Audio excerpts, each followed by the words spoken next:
A lot of the reasons why these kids resort to substance use, a lot of it is social pressure, but other than that, like when kids are doing it alone and things like that, they are trying to self-medicate.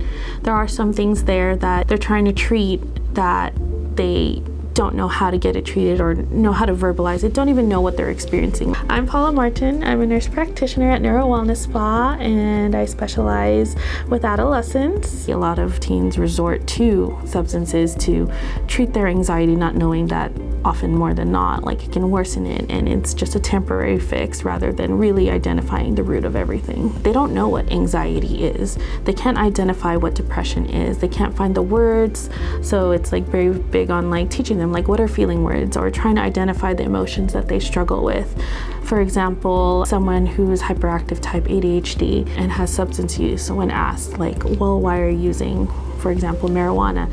It's the only thing that is able to calm them down, or they feel like they can be socially appropriate because a lot of people find them annoying or their energy is too much for others. Whereas like if they were treated with the right medications, they wouldn't need to resort to those substances. I feel like it's so hard to filter things on the internet and social devices and things like that. As much as parents try, they can't be with their teen 24/7.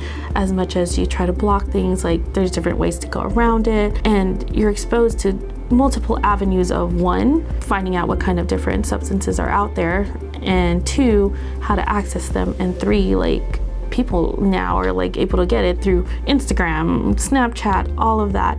So I feel like it takes a huge role into how these kids are easily accessing things at such young ages because they're so exposed to the internet. And then even socially, like you see, like you're able to see like, oh, someone my age is doing it, maybe it is okay, and it changes their mindset on how okay it is. And sure, they do their research, but more often than not, they see things off of like Reddit and things like that that don't have the clinical or evidence-based background that is really needed to educate these kids on how it can lead to very detrimental situations. Honestly, I think the biggest thing too is a lot of these kids don't like to talk about their feelings, don't like to accept that there's something wrong with them or they're self-medicating. But I think building trust first and foremost, and seeing what they can benefit from with the treatment is the biggest thing. Gaining their trust so that they can open up to you and actually you can really see what's going on is the most important aspect of it all. And then it's always going to be a journey. Mental health is not something that can be fixed in 1 day, 2 days. It's a long journey, and